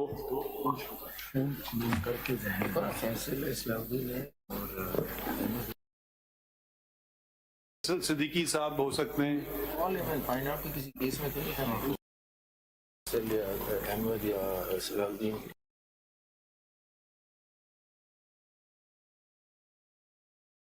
Case, Mr. Munir Malik was amicus. He was amicus then. No, we saw these. There were a number of Mr. Asma Jahangir was there. Malik Sahib was amicus then. Whether he will be, how well he is. Reviewing In Samiullah Baloch. No, but I thought the respondents would be opposing this. The respondents in these cases would not be opposing would be supporting the lifetime ban. Mr. Maqdoom Ali Khan, you won everyone over. So all the respondents are now against the lifetime ban. I don't understand. So who? In fact, my lord, the opposing side, they were initially were of the fact that it must be a lifetime. Prior to that, in 2018, we are those who are making out that we should not be given a lifetime here for the 5 years. So only one thing is this, my lord, the whole scenario, I want to just add one thing, that is that a declaration and the conviction, these are the 2 words which are very necessary to be adjudicated by this honorable court. The one thing is this, that the conviction which has been maintained by any criminal court, that has to be given a kind of the seal of legality may be coming from the Election Commission of Pakistan, because in that the original trial court has to send the record of that case to the commission, so that afterwards that can become into the force through the legality, that next time अब एक आदमी को सजा हो गई, एक आदमी को for 2 years under 199 200 of the RUPA or the now present Election Act, or under 471, that conviction will thereafter be sent to by that court to the commission, Election Commission. The Election Commission will then going to file a complaint against the. आप मुख्तसर बात करें ना, आप अपनी तकरीर कर रहे हैं, कुछ बता रहे हैं क्या आप कहना चाहते हैं? 62F की जो प्रोसीडिंग स्टार्ट होंगी वो इलेक्शन कमीशन की कंप्लेंट से स्टार्ट होंगी, मैं ये कहना चाहता हूँ। इसका फायदा क्या इस बात करने का? ये फायदा है कि बगैर सजा के आप कहते हैं कि बगैर कोर्ट के कन्विक्शन के आप कहते हैं कि डिक्लेयर किसी को नहीं किया जा सकता। नहीं सर, नहीं, कोर्ट जो इलेक्शन कमीशन को फिर भेजेगी और वहां से कंप्लेंट, इलेक्शन कमीशन की कंप्लेंट पे हो सकता है, ये आप कह रहे हैं 62(1)(f) के ऊपर पोस्ट कन्विक्शन। जी सर। सनाउल्लाह बलूच साहब, ये देखें बहुत पेचीदा आईनी कानूनी मसला है। यकीनन आप पार्लिमानी मेंबर रहे और अच्छी तरह से आइन को समझते हैं, मगर हम आपको मौका देते हैं कि अगर आप कोई वकील करना चाहें, क्योंकि आप सपोर्ट कर रहे हैं ना लाइफ टाइम बैन को, तो क्योंकि ये इसमें ज़रा हमें तशरीह करना होगी, तो ज़रा यकीनन आपकी महारत है पार्लिमानी महारत, मगर ये ज़रा बहुत टेक्निकल इश्यूज भी हैं, तो हम आपको एक मौका भी देते हैं अगर आप किसी वकील को करना चाहें, आपकी मर्जी है तो आप कर लीजिए। ठीक है, हम आपकी बात हम नोट कर ली, मगर वो देखें फिर हमने जितने बहुत सारी आर्गुमेंट डिस्कशन यकीनन आपने सुने होंगे, तो आप अगर कोई करना चाहे वकील हम कर लें, तो हम परसों पे फिर इसको रखते हैं, परसों केस 11:30 बजे। मैं सर इसमें CMA first application RO has rejected my nomination papers on the ground that disqualification is perpetual and for life. इसीलिए तो हम चाह रहे थे ना once and for all supreme court बैठ करके ये तायुन कर ले, बिकॉज एक आरो कुछ करेगा, दूसरा आरो कुछ करेगा। अच्छा mister Makhdoom Ali Khan, one other issue. My lord. One is, you know, you win all or lose all. One is the middle way. The middle way is that Al-Samrez was, the law undid its effect. Can we have the list of those cases where a non-obstante clause, irrespective of anything held in a judgment, and they were sustained? Because that could be the middle way, that we don't touch the judgment, but now that the law has come, it occupies the legislative domain. This is one aspect. The other aspect which has not been touched upon is that we have only read the constitutional provisions so far. Most of these cases deal with the earlier election laws, which was ROPA, Representation of the People's Act 1976. Did that law or the Election Act of 2017 provide any term for disqualification, or it simply reproduces the language of the Constitution? Because I'm familiar with ROPA, I'm not so familiar with the subsequent enactment of 2017. So if you can consider those as well, that does the law say anything at all? And the third thing which I want you to attend to is, did either law, ROPA or the Election Act of 2017, prescribe a period of disqualification which was not mentioned in either 62 or 63? Are you clear with the queries? Yes, my lord. Yes, my lord. And for everybody else as well, these queries they can attend to. My lord, and I will request any of my colleagues, if they want to put a particular query, that you all can come prepared on that. My lord, with one request and leave of your lordship. ये doctrine of legislative repeal के ऊपर आप थोड़ा जी sir, उस पे यही मैं request करने लगा था चीफ जस्टिस साहब से कि those bundles are also ready, that list is ready. Your lordship will have to allow me to file a couple of more bundles. मैं समझा नहीं. You're wasting a lot of paper. नहीं, which bundle? वो सब list of case law मैंने बनाई हुई है. ये सबके लिए बना दें. जी सबके नहीं है, अभी भी सबके लिए. हमने आपको नैब केस में भी कहा था कि iPads दे दें हमें. Save paper. मालॉर्ड, इस इशू पे एक्चुअली मैंने ऑलरेडी पेपर बुक्स बना ली हैं. वो वैलिडेटिंग जो क्यूरेटिव लेजिस्लेशन के ऊपर केस लॉ है, मैंने ऑलरेडी. तो आपको चले एक दिन का मौका मिल रहा है जी. अगर कोई और question any of my colleagues want to ask, no, not you, I'm saying, I'm requesting my colleagues to come ready with these queries. Briefly, my lord, the citations are already there in the CMA which I have filed, but these will be submitted separately as well. Please attend to the question of repentance, which Samula Baloch specifically records. My lord, yes. तो ये जरा आप वो भी आप जरूर देख लीजिए. My lord, एक बड़ा serious question of law है इन्हीं appeals में, जो जिस पे I would request my lords to also adjudicate, and that is what is the effect of suspension of sentence of a convicted person.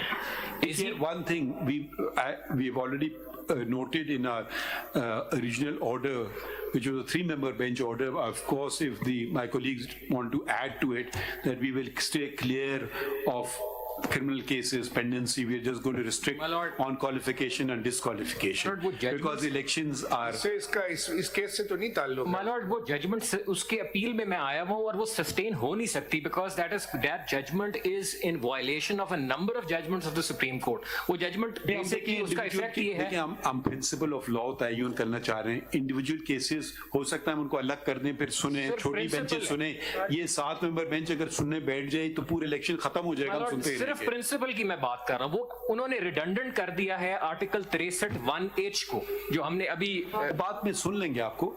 आपने जो कंसाइज स्टेटमेंट दिया नंबर क्या उनका? माय लॉर्ड, उसका मेरा नंबर है जी 8, CMA नंबर 8 है my Lord, और इस पे केस लॉ भी माय लॉर्ड मैंने सारा जो मैंने कोट किया हुआ मैंने उसकी पेपर बुक्स भी बनाई हैं माय लॉर्ड। आपकी CMA कौन सी?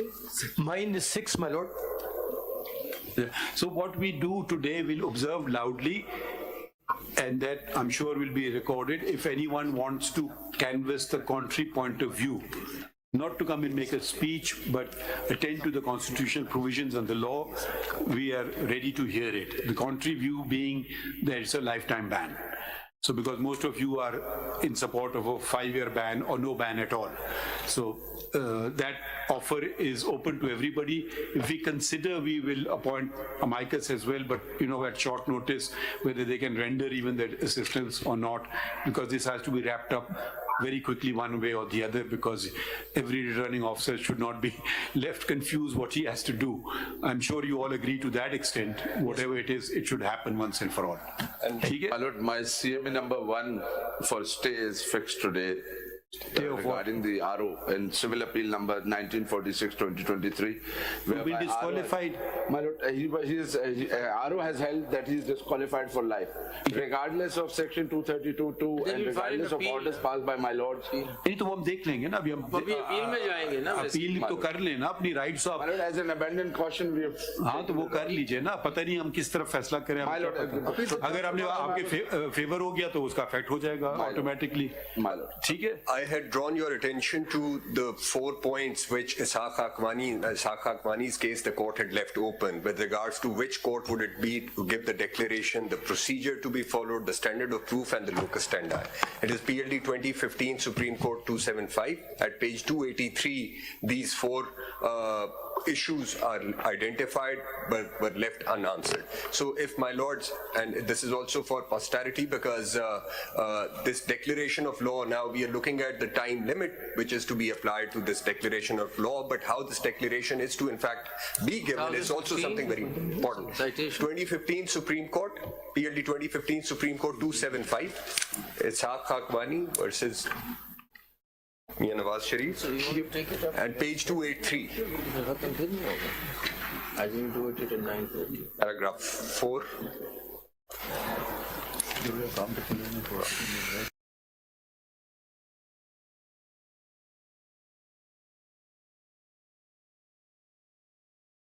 In a judgment, my lord, in Roshan Ali Brero's case, your lordship has also raised that similar question while dissenting, my lord. That question is still parked, my lord. Which one? It is appeal to the future, my lord. 2019 as CMR. Yes, this is 2019. This is my lord. 2019 as CMR 1939. 1939. So appeal to the future. Are we the future? Yes. So now is a good time, sir. चलिए इसमें लिखें फिर। या आप में भी appeal to the future कर दे।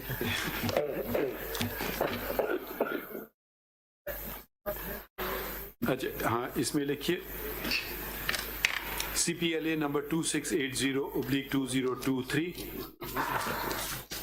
The point raised in this petition are the same as are being considered in the cases in Civil Appeal 981/2018 and other cases fixed before the 7-member bench. Accordingly, this case to be fixed along with the said cases as well. Full stop. The number, अच्छा ये हमें एक चीज भी बता दीजिएगा, ये हमें because there should not be created an impression which unfortunately we cannot control, social media or even media, but for accuracy's sake, who is contesting which political party. So let it not be perceived as this is for a political party or against a political party. We are only concerned with the constitutionality and the legality of the matter. So I really don't know these names, whether they're independent candidates or their things. So if someone can give us a list of who's where, so that would be helpful and may dispel the notion that it is for a particular cause, which is not our concern in the least. क्या लिखा है? हाँ, इसमें लिखिए the learned attorney general and the advocate generals of the provinces state that they support the constitutionality and legality of section 232 within bracket 2 of the Elections Act, there is an S, Elections Act 2017, full stop. A number of petitioners, oppose कौन कर रहा है? आप. Most of the petitioners oblique, most of the council representing petitioners oblique appellants oblique applicants support the contention of the learned attorney general and the advocate generals, whereas आपका नाम लिख दे in CMA CP 684 और कौन oppose कर रहे हैं आप? 880 CA 880 नाम अपना बताएं, नाम बताइए. खुरम रजा मेलो, mister Khurram Raza, and Mr. Khuram Raza in CA 880 oblique 2015 states that the lifetime it should that it is a lifetime ban. अच्छा, सब्जारी साहब भी का नाम पहले लिख दें, सीनियर काउंसिल है ना, सीनियर काउंसिल का पहले नाम लिख दें, सब canvass the contrary viewpoint that it is a lifetime ban, full stop. A number of council are appearing from other stations through video link, and they are requested that in view of the constitutional importance of the matter, it would be better if they are in attendance at Islamabad so that their submissions can be properly heard and understood. Full stop. We also welcome any senior counsel who wishes to assist this court to do so with precise constitutional and legal submissions supported by applicable case law.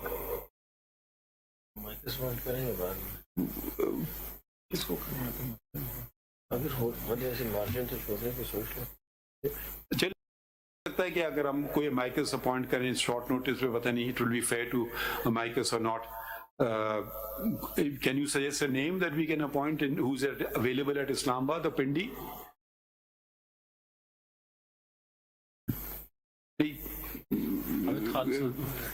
कलवे हसन साहब एक senior वकील हैं, और कोई और अगर आपको कोई इस्लामाबाद दूसरा आना चाहिए ना. I don't know what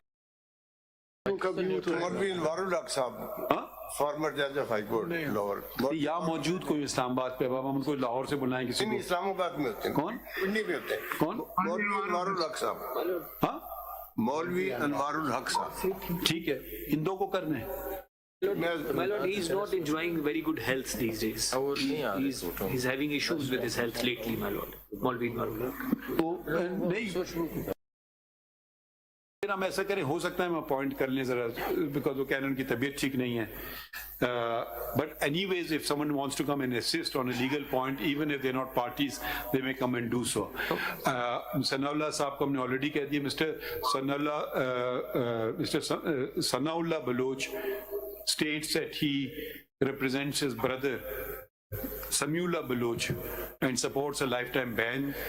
However, since since we are adjourning the matter, he is granted an opportunity to engage counsel if he elects to do so, or be properly authorized by his brother. ठीक? Adjourn to परसों की तारीख दे दें जुमेरात की at 11:30. ठीक है? अच्छा, we are planning to conclude on 11 January. So that be precise as far as possible, and those questions we will not reproduce in the thing. We will just leave it like that. Anything anyone wants to add? My lord, only this, that if your lordship is willing to consider as far as Karachi, then Mr. Faisal Siddiqui can be a choice. That's the name that we're thinking. Yes, Mr. Salahuddin Ahmed, Faisal Siddiqui. Mr. Faisal Unless they're in one of these cases. Ji. So we will check with them. We will just we may add some micros.